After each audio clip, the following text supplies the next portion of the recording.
Chapter 12 of The Phantom of the Opera by Gaston Leroux. Apollo's Lyre. On this way they reached the roof. Christine tripped over it as lightly as a swallow. Their eyes swept the empty space between the three domes and the triangular pediment. She breathed freely over Paris, the whole valley of which was seen at work below. She called Raoul to come quite close to her, and they walked side by side along the zinc streets, in the leaden avenues. They looked at their twin shapes in the huge tanks, full of stagnant water, where in the hot weather the little boys of the ballet, a score or so, learned to swim and dive.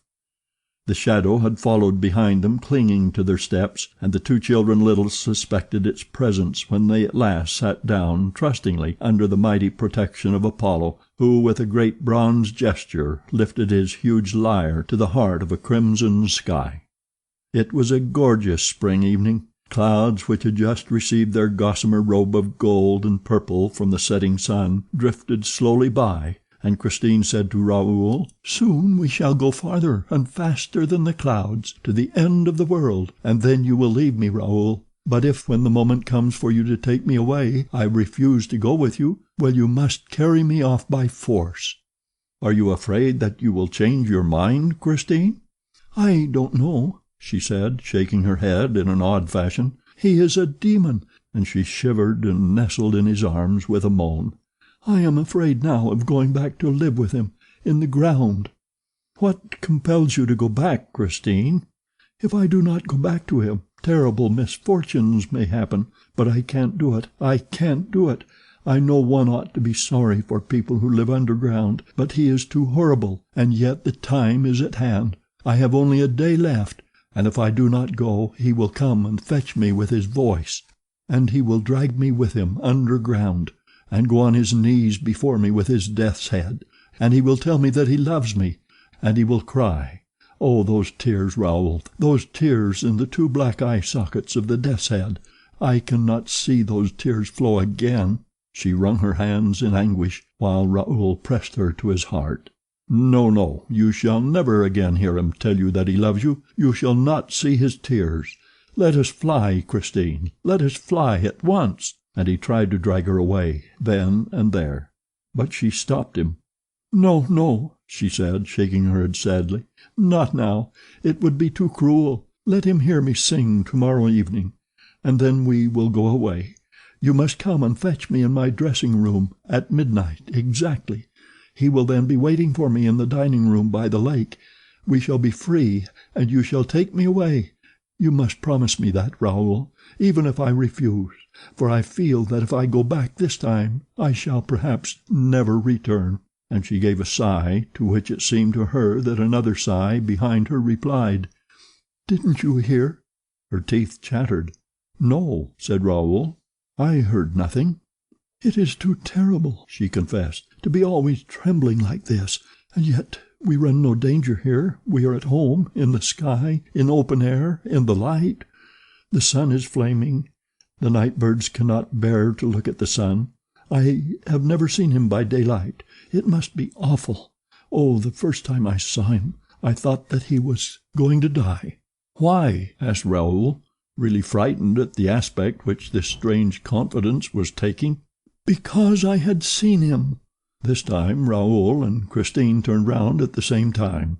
"There is someone in pain," said Raoul. "Perhaps someone has been hurt. Did you hear?"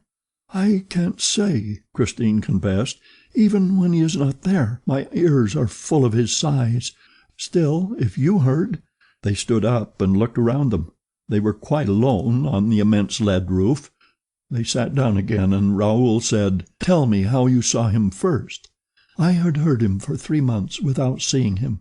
The first time I heard it, I thought, as you did, that adorable voice was singing in another room. I went out and looked everywhere, but as you know, Raoul, my dressing-room is very much by itself, and I could not find the voice outside my room, whereas it went on steadily inside. And it not only sang, but it spoke to me and answered my questions like a real man's voice, with this difference, that it was as beautiful as the voice of an angel. I had never got the angel of music whom my poor father had promised to send me as soon as he was dead.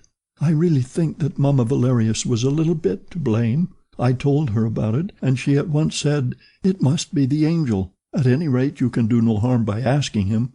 I did so, and the man's voice replied that yes, it was the angel's voice, the voice which I was expecting, and which my father had promised me. From that time onward the voice and I became great friends. It asked leave to give me lessons every day. I agreed, and never failed to keep the appointment which it gave me in my dressing-room. You have no idea, though you have heard the voice, of what those lessons were like." "No, I have no idea," said Raoul. "What was your accompaniment?" "We were accompanied by a music which I do not know. It was behind the wall, and wonderfully accurate. The voice seemed to understand mine exactly, to know precisely where my father had left off teaching me. In a few weeks' time I hardly knew myself when I sang. I was even frightened. I seemed to dread a sort of witchcraft behind it, but Mamma Valerius reassured me. She said that she knew I was much too simple a girl to give the devil a hold on me. My progress by the voice's own order was kept a secret between the voice, Mamma Valerius, and myself. It was a curious thing, but outside the dressing-room I sang with my ordinary everyday voice, and nobody noticed anything. I did all that the voice asked. It said, 'Wait and see. We shall astonish Paris.' And I waited and lived on in a sort of ecstatic dream. It was then that I saw you for the first time one evening in the house. I was so glad that I never thought of concealing my delight when I reached my dressing-room. Unfortunately, the voice was there before me, and soon noticed by my air that something had happened. It asked what was the matter, and I saw no reason for keeping our story secret or concealing the place which you filled in my heart. Then the voice was silent. I called to it, but it did not reply.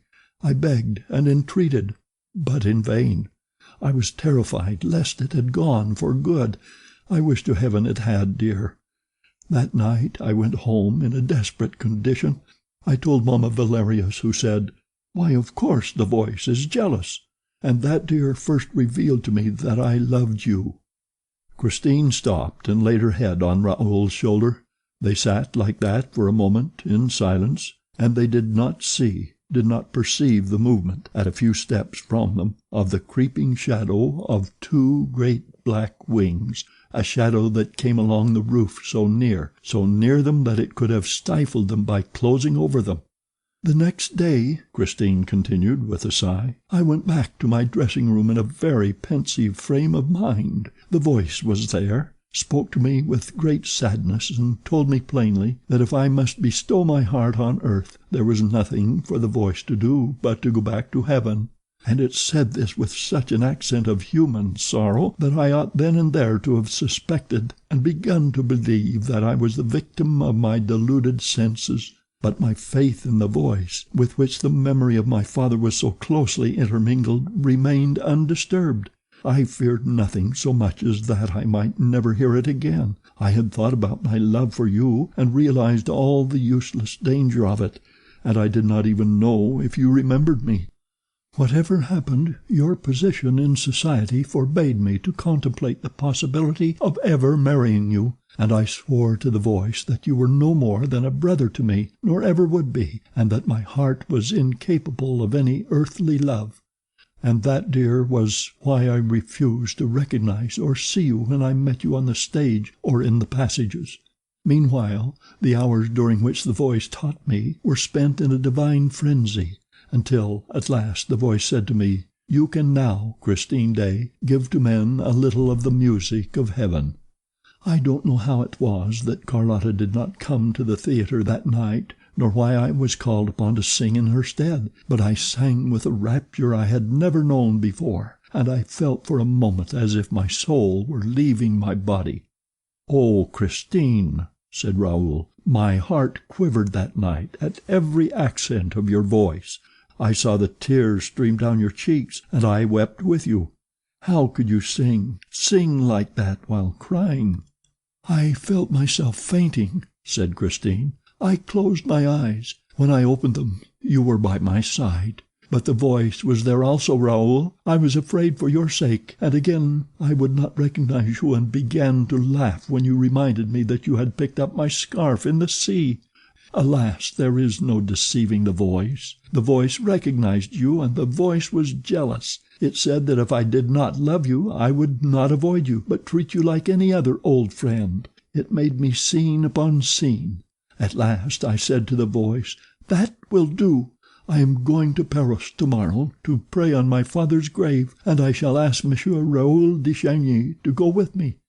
'Do as you please,' replied the voice, 'but I shall be at Paris too, for I am wherever you are, Christine. And if you are still worthy of me, if you have not lied to me, I will play you the resurrection of Lazarus on the stroke of midnight, on your father's tomb, and on your father's violin.' That, dear, was how I came to write you the letter that brought you to Paris. How could I have been so beguiled? How was it, when I saw the personal, the selfish point of view of the voice, that I did not suspect some impostor? Alas, I was no longer mistress of myself. I had become his thing." "But, after all," cried Raoul, "you soon came to know the truth. Why did you not at once rid yourself of that abominable nightmare?" "Know the truth, Raoul? Rid myself of that nightmare? But, my poor boy, I was not caught in the nightmare until the day when I learned the truth. Pity me, Raoul, pity me. You remember the terrible evening when Carlotta thought that she had been turned into a toad on the stage, and when the house was suddenly plunged in darkness through the chandelier crashing to the floor? There were killed and wounded that night, and the whole theater rang with terrified screams. My first thought was for you and the voice. I was at once easy where you were concerned, for I had seen you in your brother's box, and I knew that you were not in danger. But the voice had told me that it would be at the performance, and I was really afraid for it, just as if it had been an ordinary person who was capable of dying. I thought to myself, the chandelier may have come down upon the voice. I was then on the stage, and was nearly running into the house to look for the voice among the killed and wounded, when I thought that if the voice was safe it would be sure to be in my dressing-room, and I rushed to my room. The voice was not there. I locked my door, and with tears in my eyes besought it, if it were still alive, to manifest itself to me. The voice did not reply, but suddenly I heard a long, beautiful wail, which I knew well. It is the plaint of Lazarus when, at the sound of the Redeemer's voice, he begins to open his eyes and see the light of day. It was the music which you and I, Raoul, heard at Paris. And then the voice began to sing the leading phrase, "Come and believe in me. Whoso believes in me shall live. Walk. Whoso hath believed in me shall never die." I cannot tell you the effect which that music had upon me. It seemed to command me personally to come, to stand up and come to it. It retreated, and I followed. "Come and believe in me." I believed in it. I came, and this was the extraordinary thing. My dressing-room, as I moved, seemed to lengthen out. Evidently it must have been an effect of mirrors, for I had the mirror in front of me, and suddenly I was outside the room without knowing how. "What? Without knowing how?" Christine, you must really stop dreaming." "I was not dreaming, dear. I was outside my room without knowing how. You, who saw me disappear from my room one evening, may be able to explain it, but I cannot. I can only tell you that suddenly there was no mirror before me, and no dressing-room. I was in a dark passage. I was frightened, and I cried out. It was quite dark, but for a faint red glimmer at a distant corner of the wall. I cried out. My voice was the only sound, for the singing and the violin had stopped, and suddenly a hand was laid on mine, or rather a stone-cold, bony thing, that seized my wrist and did not let go. I cried out again. An arm took me round the waist and supported me. I struggled for a little while, and then gave up the attempt. I was dragged toward the little red light, and then I saw that I was in the hands of a man wrapped in a large cloak and wearing a mask that hid his whole face. I made one last effort. My limbs stiffened, my mouth opened to scream, but a hand closed it, a hand which I felt on my lips, on my skin, a hand that smelt of death. Then I fainted away. When I opened my eyes, we were still surrounded by darkness. A lantern standing on the ground showed a bubbling well. The water splashing from the well disappeared almost at once under the floor on which I was lying, with my head on the knee of the man in the black cloak and the black mask. He was bathing my temples, and his hands smelt of death. I tried to push them away and asked, "Who are you? Where is the voice?" His only answer was a sigh. Suddenly a hot breath passed over my face, and I perceived a white shape beside the man's black shape in the darkness. The black shape lifted me on to the white shape. A glad neighing greeted my astounded ears, and I murmured, "Cesar!" The animal quivered. Raoul, I was lying half back on a saddle, and I had recognized the white horse out of the Profeta, which I had so often fed with sugar and sweets. I remembered that one evening there was a rumor in the theatre that the horse had disappeared, and that it had been stolen by the opera ghost. I believed in the voice, but had never believed in the ghost. Now, however, I began to wonder with a shiver whether I was the ghost's prisoner. I called upon the voice to help me, for I should never have imagined that the voice and the ghost were one. "You have heard about the opera ghost, have you not, Raoul?" "Yes, but tell me what happened when you were on the white horse of the Profeta." "I made no movement, and let myself go. The black shape held me up, and I made no effort to escape. A curious feeling of peacefulness came over me, and I thought that I must be under the influence of some cordial. I had the full command of my senses, and my eyes became used to the darkness, which was lit here and there by fitful gleams. I calculated that we were in a narrow circular gallery, probably running all round the opera, which is immense underground.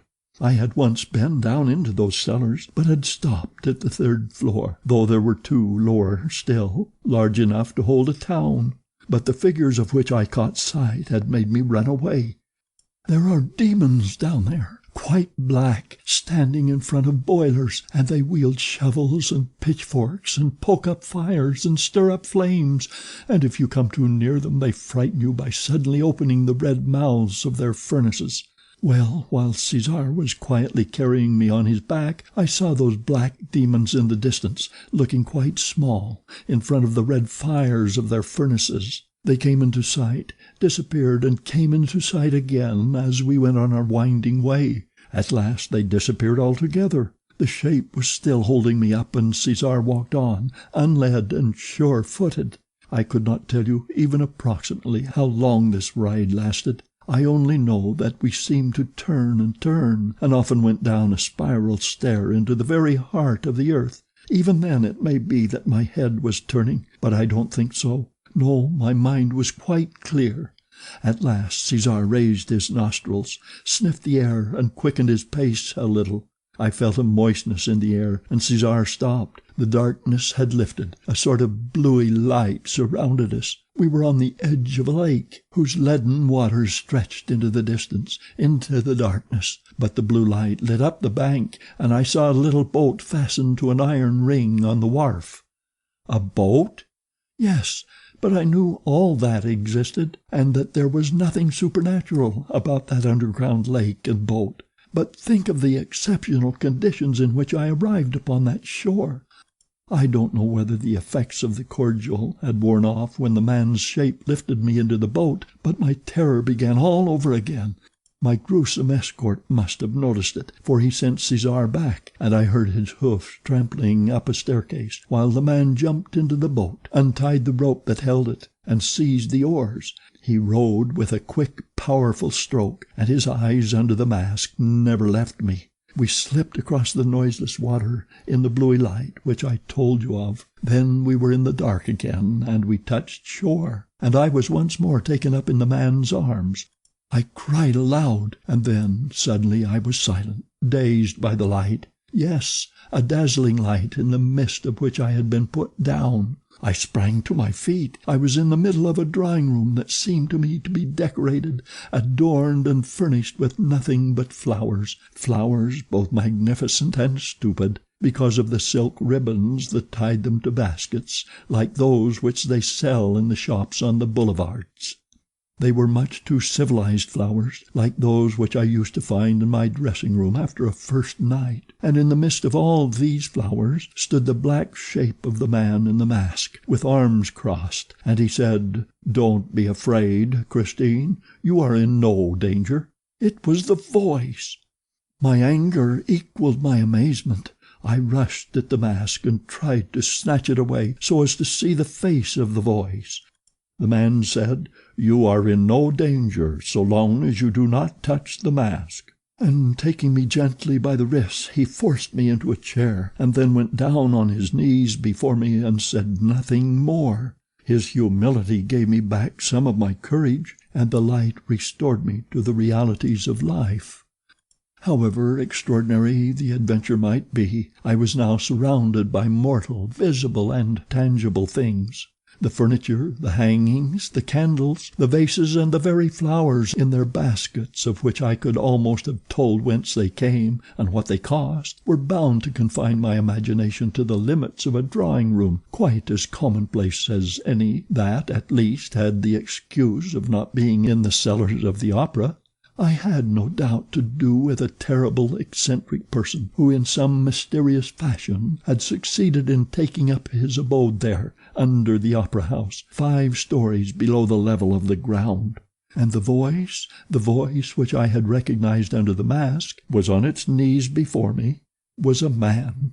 And I began to cry.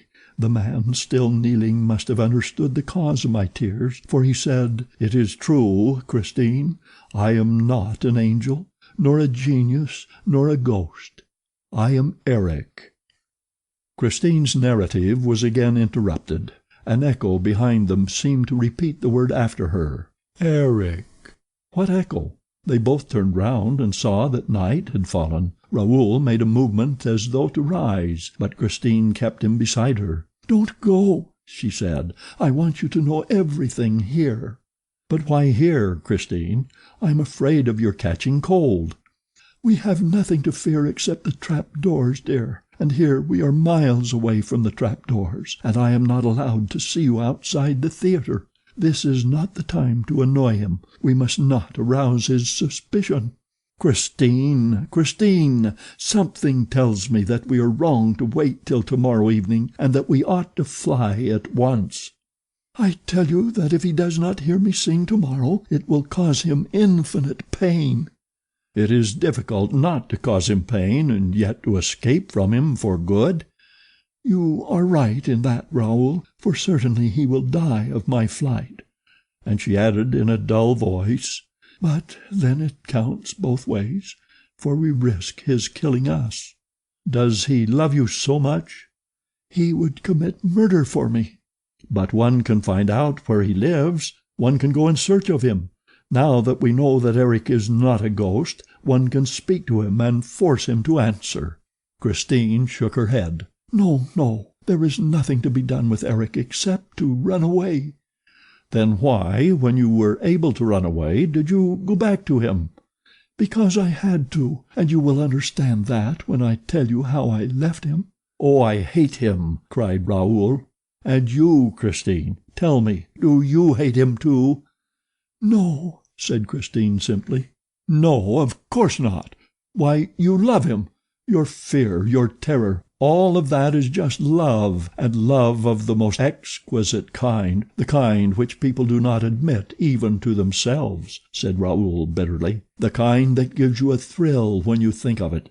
Picture it, a man who lives in a palace underground," and he gave a leer. "Then you want me to go back there," said the young girl cruelly.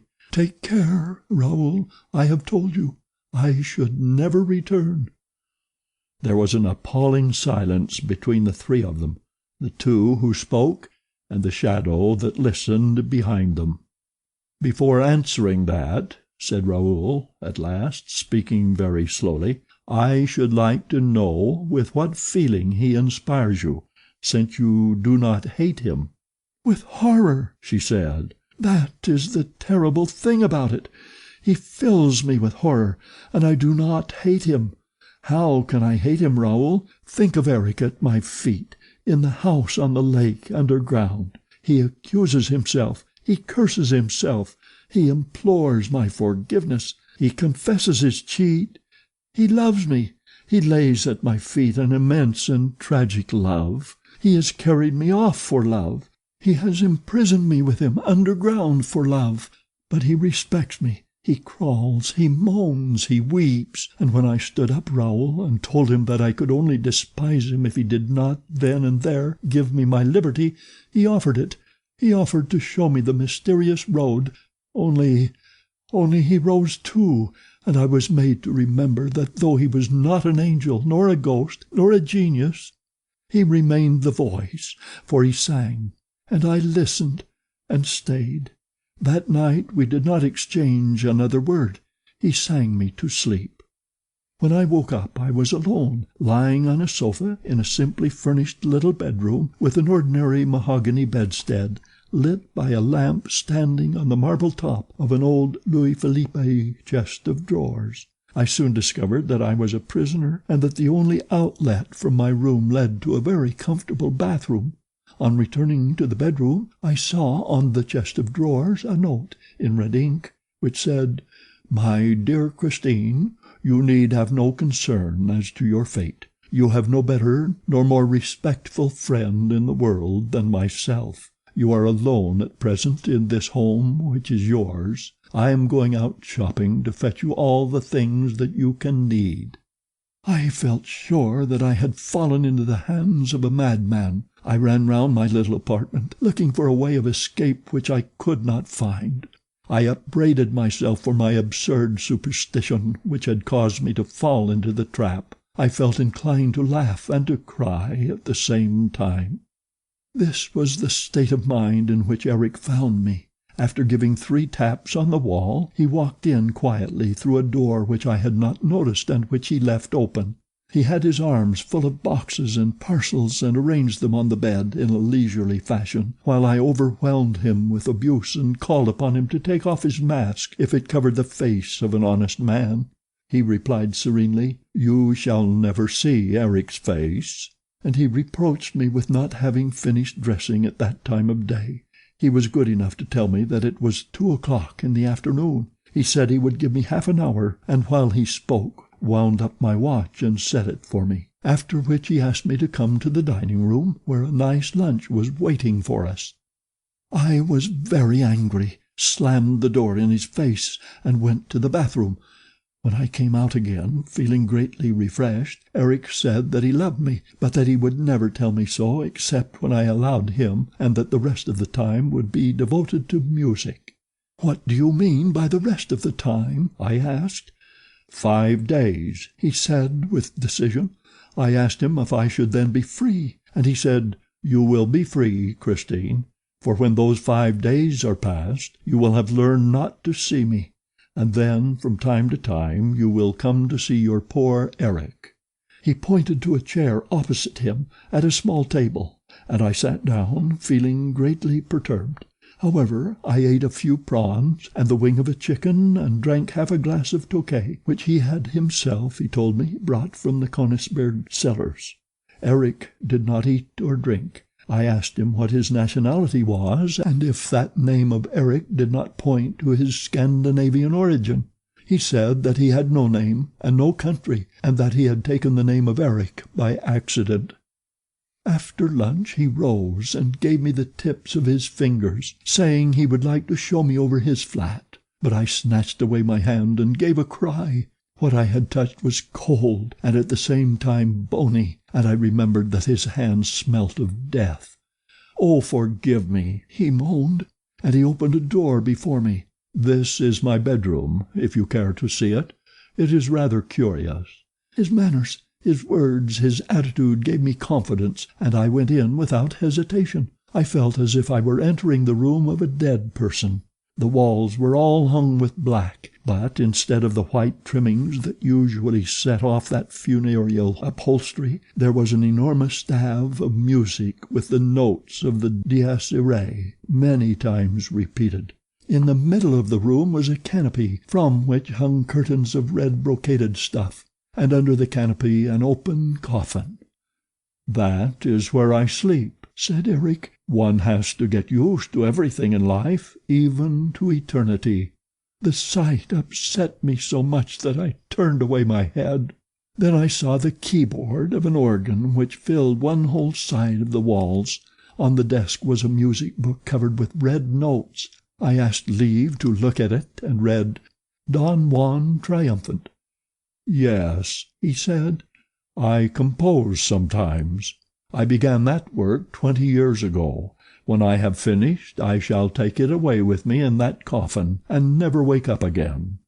"You must work at it as seldom as you can," I said. He replied, "I sometimes work at it for 14 days and nights together, during which I live on music only, and then I rest for years at a time." "Will you play me something out of your Don Juan Triumphant?" I asked, thinking to please him. "You must never ask me that," he said in a gloomy voice. "I will play you Mozart, if you like, which will only make you weep. But my Don Juan, Christine, burns, and yet he is not struck by fire from heaven." Thereupon we returned to the drawing-room.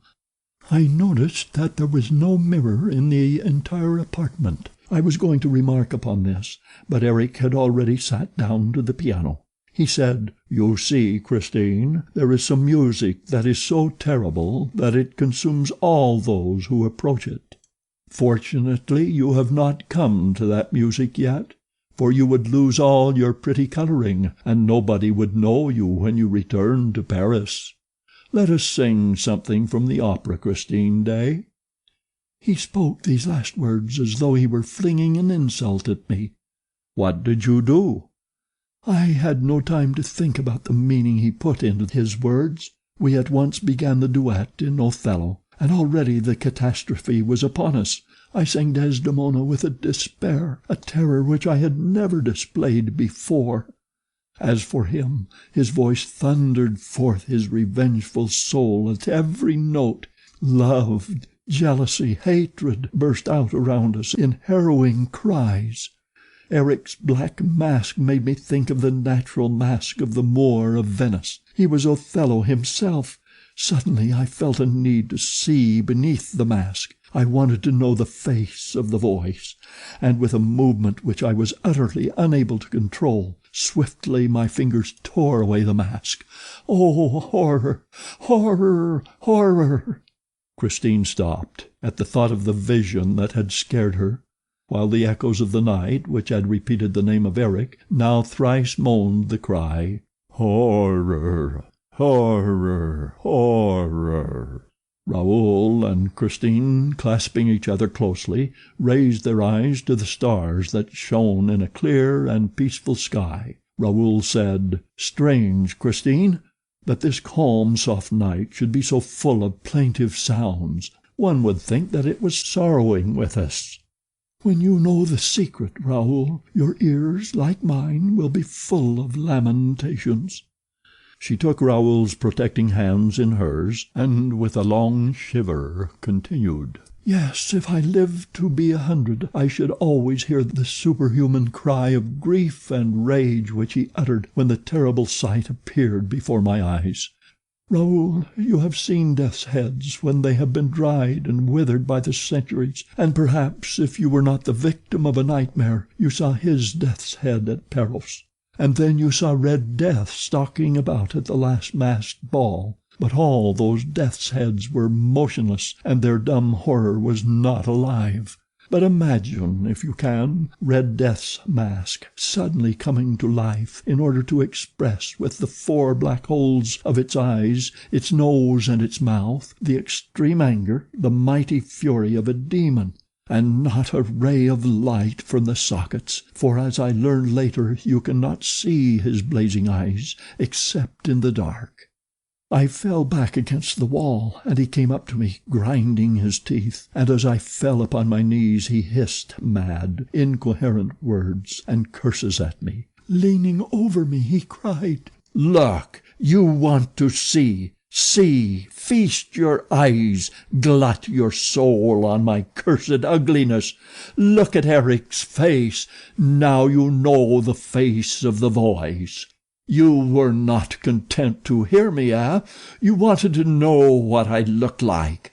Oh, you women are so inquisitive. Well, are you satisfied? I'm a very good-looking fellow, eh? When a woman has seen me as you have, she belongs to me. She loves me forever. I am a kind of Don Juan, you know." And drawing himself up to his full height, with his hand on his hip, wagging the hideous thing that was his head on his shoulders, he roared, "Look at me! I am Don Juan triumphant!" And when I turned away my head and begged for mercy, he drew it to him brutally, twisting his dead fingers into my hair. "Enough, enough!" cried Raoul. "I will kill him. In heaven's name, Christine, tell me where the dining room on the lake is. I must kill him." "Oh, be quiet, Raoul, if you want to know." "Yes, I want to know how and why you went back. I must know. But in any case I will kill him." "Oh, Raoul, listen, listen. He dragged me by my hair, and then... Oh, it is too horrible." "Well, what? Out with it!" exclaimed Raoul fiercely. "Out with it, quick!" "Then he hissed at me." "Ah, I frighten you, do I? I dare say. Perhaps you think that I have another mask, eh? And that this, my head, is a mask. Well, tear it off as you did the other. Come along, I insist.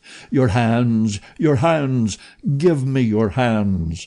And he seized my hands and dug them into his awful face. He tore his flesh with my nails, tore his terrible dead flesh with my nails. "No!" he shouted while his throat throbbed and panted like a furnace. "Know that I am built up of death from head to foot, and that it is a corpse that loves you and adores you and will never, never leave you. Look, I am not laughing now. I am crying for you, Christine, who have torn off my mask and who therefore can never leave me again. As long as you thought me handsome, you could have come back. I know you would have come back. But now that you know my hideousness, you would run away for good, so I shall keep you here. Why did you want to see me? Oh, mad Christine, who wanted to see me, when my own father never saw me, and when my mother, so as not to see me, made me a present of my first mask?" He had let go of me at last, and was dragging himself about on the floor, uttering terrible sobs, and then he crawled away like a snake, went into his room, closed the door, and left me alone to my reflections. Presently I heard the sound of the organ, and then I began to understand Eric's contemptuous phrase when he spoke about opera music. What I now heard was utterly different from what I had heard up to then. His Don Juan triumphant, for I had not a doubt but that he had rushed to his masterpiece to forget the horror of the moment, seemed to me at first one long, awful, magnificent sob. But little by little it expressed every emotion, every suffering of which mankind is capable. It intoxicated me, and I opened the door that separated us. Eric rose as I entered, but dared not turn in my direction. "Eric," I cried, "show me your face without fear. I swear that you are the most unhappy and sublime of men, and if ever again I shiver when I look at you, it will be because I am thinking of the splendor of your genius." Then Eric turned round, for he believed me, and I also had faith in myself. He fell at my feet with words of love in his dead mouth. And the music had ceased. He kissed the hem of my dress, and did not see that I closed my eyes. What more can I tell you, dear? You now know the tragedy. It went on for a fortnight during which I lied to him. My lies were as hideous as the monster who inspired them, but they were the price of my liberty. I burned his mask, and I managed so well that even when he was not singing he tried to catch my eye, like a dog sitting by its master. He was my faithful slave, and paid me endless little attentions. Gradually I gave him such confidence that he ventured to take me walking on the banks of the lake, and to row me in the boat on its leaden waters. Toward the end of my captivity he let me out through the gates that closed the underground passages in the Rue Scribe. Here a carriage awaited us and took us to the Bois. The night when we met you was nearly fatal to me, for he is terribly jealous of you, and I had to tell him that you were soon going away. Then at last, after a fortnight of that horrible captivity, during which I was filled with pity, enthusiasm, despair, and horror by turns, he believed me when I said, 'I will come back.'" "And you went back, Christine," groaned Raoul. "Yes, dear, and I must tell you that it was not his frightful threats when setting me free that helped me to keep my word, but the harrowing sob which he gave on the threshold of the tomb. That sob attached me to the unfortunate man more than I myself suspected when saying good-bye to him. Poor Eric! Poor Eric!" "Christine," said Raoul, rising, "you tell me that you love me, but you had recovered your liberty hardly a few hours before you returned to Eric. Remember the masked ball." "Yes, and do you remember those hours I passed with you, Raoul, to the great danger of both of us?" "I doubted your love for me during those hours." "Do you doubt it still, Raoul? Then know that each of my visits to Eric increased my horror of him, for each of those visits, instead of calming him as I hoped, made him mad with love. And I am so frightened, so frightened." "You are frightened, but do you love me? If Eric were good-looking, would you love me, Christine?" She rose in her turn, put her two trembling arms round the young man's neck, and said, "Oh, my betrothed of a day, if I did not love you, I would not give you my lips. Take them, for the first time, and the last." He kissed her lips, but the night that surrounded them was rent asunder. They fled as at the approach of a storm, and their eyes, filled with dread of Eric, showed them, before they disappeared, high up above them, an immense night bird that stared at them with its blazing eyes, and seemed to cling to the string of Apollo's lyre. End of Chapter 12.